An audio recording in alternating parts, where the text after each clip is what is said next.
Okay guys, the Comics Kid 2099 here, and I recently watched a movie last night, and the movie was called I, Frankenstein, and it came out a few years ago. I want to say 2013-ish sounds about right, although I didn't look that up. Maybe I should have, but I'm not exactly certain on what year that came out. And it's on Netflix, or at least it was when I watched it, and I wanted to talk to you about it.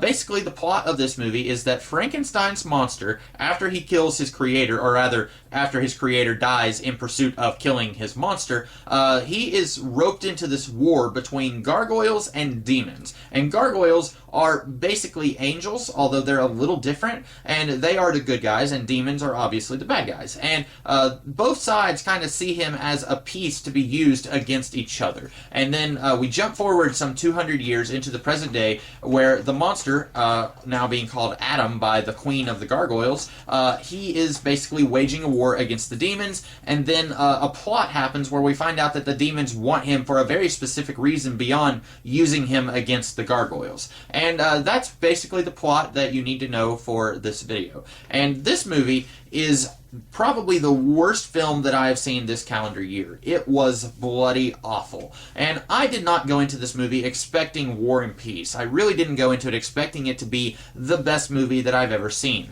And I saw a lot of people. I knew that this movie had bombed, and I looked it up after I watched it, and it really bombed. It bombed hard. And I saw that not a lot of people had seen it. In fact, I've only seen one other person actually give their opinion on this movie before I watched it. And this is someone I know who is more into the popcorny, not great movies. This is someone who liked the movie Pixels, and he actually really enjoyed the movie I, Frankenstein. And so I went into this not expecting it to be a wonderful movie. I kind of figured it was terrible because everyone in the world seemed to either not like it or didn't really care enough to go and see it. But I really wasn't expecting it to be this much of a bad, terrible, terrible movie. It was so bad, guys. Basically, in a nutshell, if I had to give one sentence review of this movie, basically, this feels like a movie where the director or the producers or whoever said, you know what would look really cool if we have gargoyles fighting demons, and let's throw Frankenstein's monster in there. And then they put all these scenes together on the movie, but they don't actually cohere together because there's really not much of a story holding all of these scenes together. It's really just, and then it would be really cool if this happens. So this character, for some reason, says or does this so that these events that we want to happen will happen. That's basically what's wrong with this movie. In fact, this movie is so terrible that I wrote a list of things that were wrong with this movie, and I'm going to read that list off to you and then explain in detail everything that is so terrible about this movie. So starting from the top, and this is more or less in order of how they happen, but I wrote this list after I finished watching the movie, so there's a few of them that are a little bit out of order, but more or less in order. Starting at the top, Adam kills Frankenstein's wife. That's something that happened in the novel Frankenstein, and this movie is acting as sort of a sequel to the novel of Frankenstein. And in that book, the monster, Adam, in this movie, he kills Frankenstein's wife basically because Frankenstein doesn't really like his creation. He realizes he's made a mistake and he tries to destroy the creation, and so the creation basically starts playing all these mind games with him. And in this, it's like, well, he tried to kill me, so I killed his wife. And the movie, it tries to tell us that this wasn't his fault, that he has these emotions that he didn't understand and he couldn't control his emotions, and so he did this out of passion. And I'm already, and this was only like 15 minutes into the movie or less, and already I'm ready to pull my hair out because I'm thinking, no, this was not an act of passion. This was not a quick, oops, I just killed someone, I didn't mean to do that. This was a premeditated murder. He went and deliberately killed this woman. This was not an act of passion. And I feel like the movie wants to be a direct sequel to the novel Frankenstein, but it doesn't want that baggage, and so they try to create a way to use that, but also absolve their character of any responsibility, because if the hero of your movie kills an innocent bystander, you've pretty much got a villain. You don't have a hero of a movie, and this movie tries to make it work, but it just does not work the way it's presented. And it could have worked if they said, the story of Frankenstein that you know isn't actually the way it actually happened. It turns out that she came on to Frankenstein, or she came on to the monster or whatever, and he's like, no, we can't do this, and then he accidentally pushes her away, and she slips and hits her head on a rock. You know, we could have done something like that, and then he accidentally kills her. But instead, he goes and he premeditatedly kills this woman. Premeditatedly, I don't know if that's a word. He kills this woman, and then the movie tries to say, but it's okay, he's the hero of our movie. We'll just pretend that that didn't happen. Number 2, we are told that the gargoyles come from Michael, the archangel, and we're not exactly told in very specific terms how they are created, but somehow he created them. But then we are also told that the gargoyles have always been outnumbered by the demons, and this war is always kind of on the fence of who's going to win. It's kind of in perpetuity. Wow, that's not how you say that. It's in wow, I just can't speak today. It is perpetually, there's a word I can pronounce, always kind of who's going to win, the demons or the gargoyles. And the gargoyles tell Adam that they are always outnumbered. Why can't Michael make more gargoyles? Why can't he make like 1 billion more of them, and then they can win this war in an evening? Why are they outnumbered? And naturally, the reason is so that this movie can happen. We need our heroes, we need the side of the angels, pun intended, to be outnumbered by the side of the villains so that we can feel like the stakes are high, and then we'll care more whenever the stuff goes down. I don't think it really works here, but I can see kind of why they're doing it, but they need to come up with a reason why they are outnumbered. Why can't Michael make a whole bunch more archangels or gargoyles or whatever it is that they are? They're called gargoyles, and they can turn into stone creatures with wings, but then they can also turn into human beings, and they're basically angels. They go to heaven when they die. They're basically angels who can just turn into these stone creatures with wings.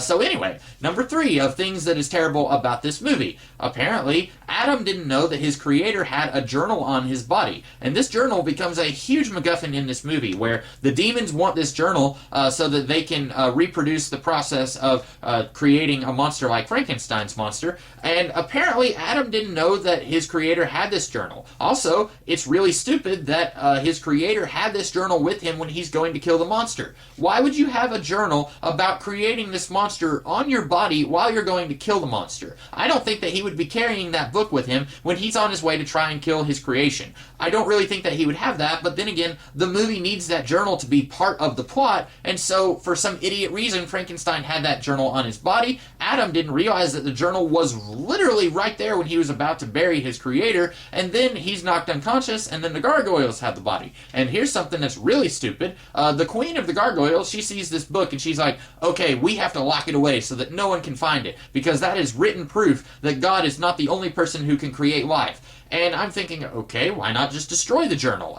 Later in the movie, the queen is like, that journal needs to be destroyed. Certainly you see that now. And I'm thinking, why couldn't you destroy it at the beginning of the movie? You had your chance. Your second in command was even telling you that it needs to be destroyed. Why didn't you destroy it then? Why are you waiting till now? And again, the reason is because this movie needs the journal to be around so that it can impact the plot. It's a MacGuffin, and it impacts the plot in a certain way. But these characters, they are not making decisions that make any sense at all. They are doing things that make them into idiots just so that the plot can happen in the way that it needs to happen. Let's see here.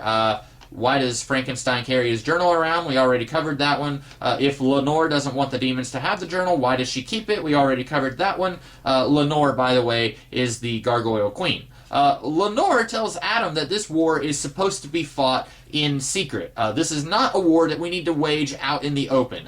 This really bothered me.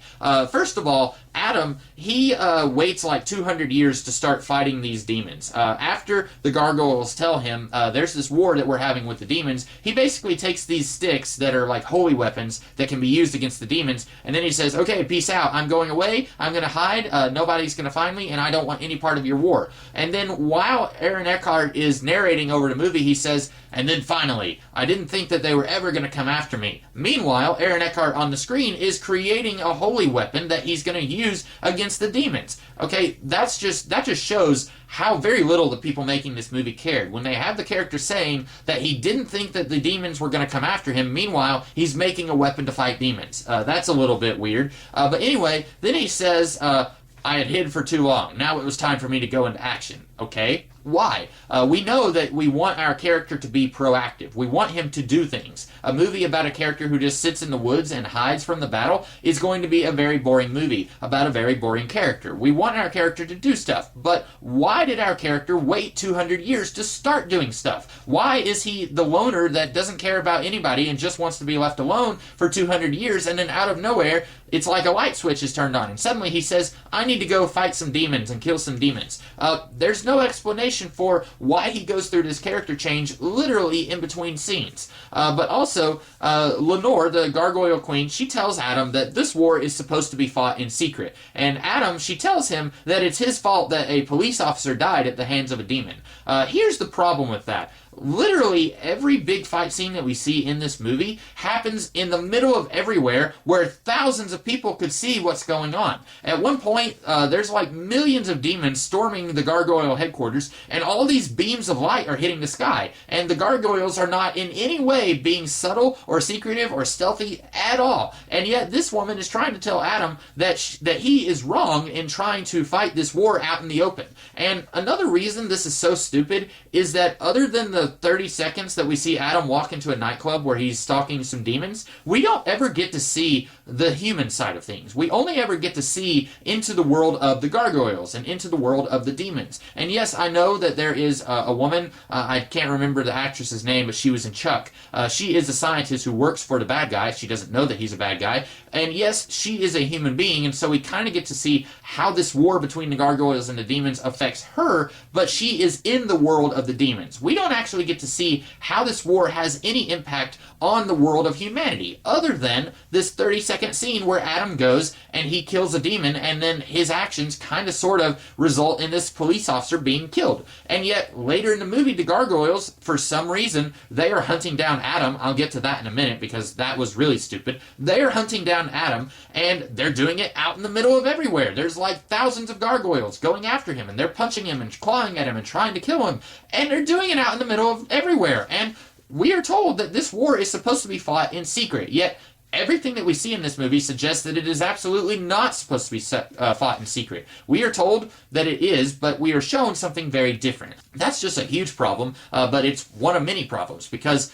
basically, like I said, everything in this movie is just strung together with, it would look really cool if this happens. But there's absolutely no character logic or even story logic holding this movie together. It's just a really awful movie. And I'm only about 2/3 of the way through the list. So that should tell you just how much I hated this movie. Let's see. Okay, we already covered that one. Why does Adam decide to start killing demons after 200 years? I already covered that one also.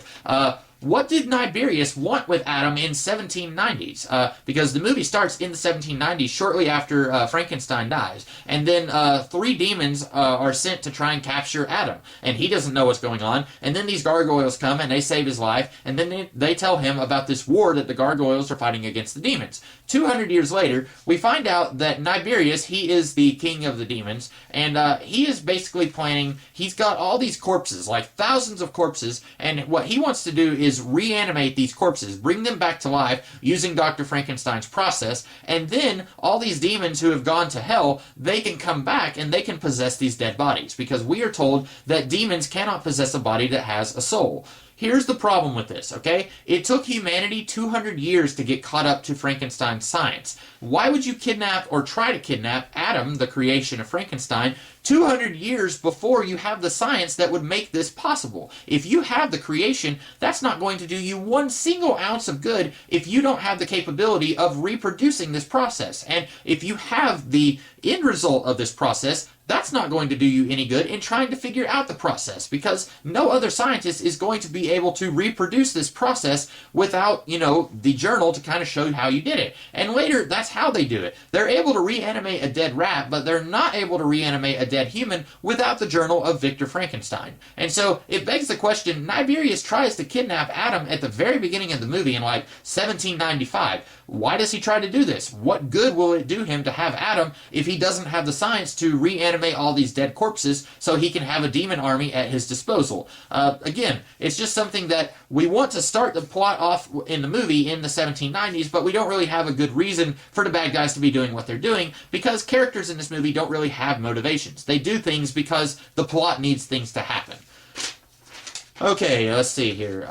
If demons knew where the gargoyle headquarters was, why did they wait all this time to attack it? This is something that's never addressed. Just out of nowhere, the demons all attack this headquarters because they want the gargoyles to think that they are there to kidnap Adam, but in actuality, they're there to kidnap the gargoyle queen, who is left unguarded while every gargoyle is guarding Adam. And it's a neat little, oh, they're doing something different than what they thought they were doing. But it doesn't make any sense, because why would the gargoyles wait all this time to attack this headquarters? If you knew where it was, attack it like every single night and kill every gargoyle on this planet, and then you can do whatever you want, and you don't have this war hanging over your head. Why would they wait all this time to attack this headquarters? It doesn't make any sense. For that matter, we are told in no uncertain terms that the only way to kill a demon is to kill it with this symbol that you are now seeing on the screen.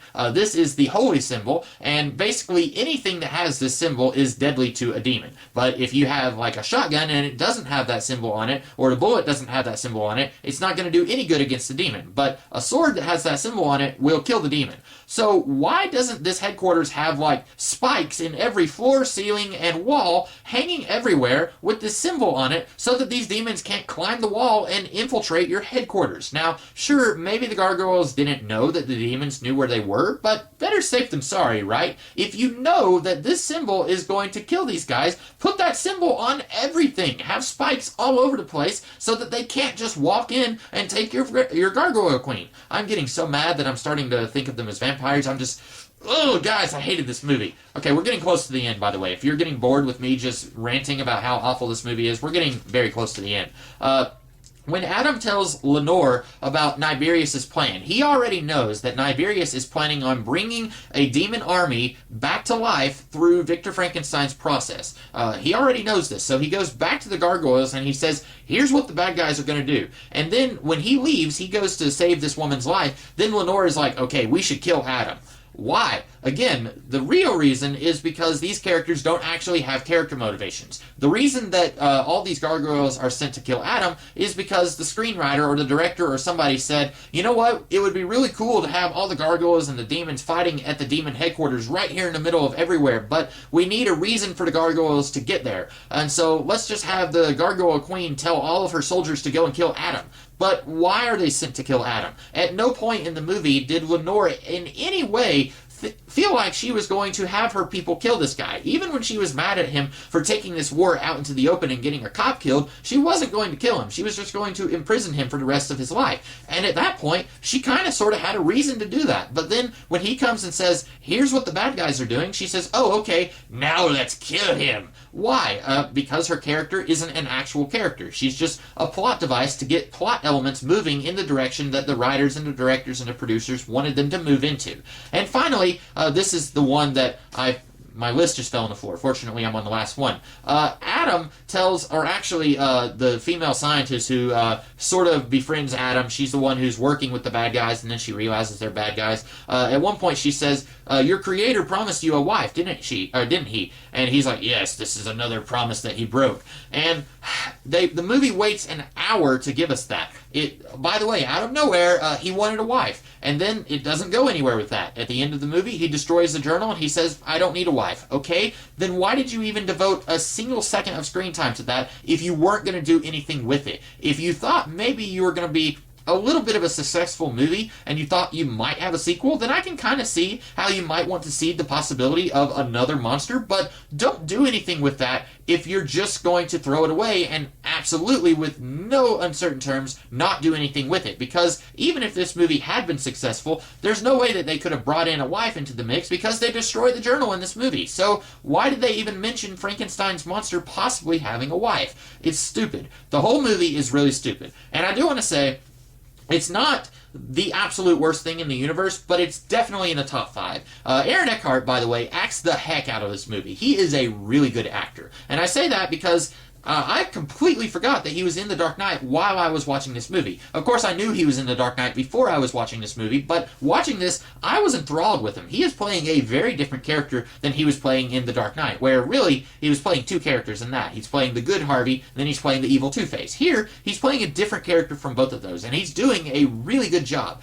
He is definitely elevating this movie up beyond where it deserves to be. If it had been anyone else playing Frankenstein's monster in this movie probably would have been even worse than it is already. And he is such a good actor. There's one part in the movie where he's walking with this scientist woman, and he says, in the most straight face possible, he says, "Your boss is a demon prince, and he's trying to resurrect an army of demons." And I busted out laughing when he said that, because this line of dialogue is the most ridiculous thing I've ever heard in my life, but he says it with such conviction that he is an exceptional actor. He does it, and he doesn't crack. It's not like he's doing a wink-wink at the camera, like, yeah, I know that this is ridiculous, but I'm doing it for the paycheck. He really feels like he believes in this. He really feels like he is delivering this line of dialogue with every ounce of acting capability that he has.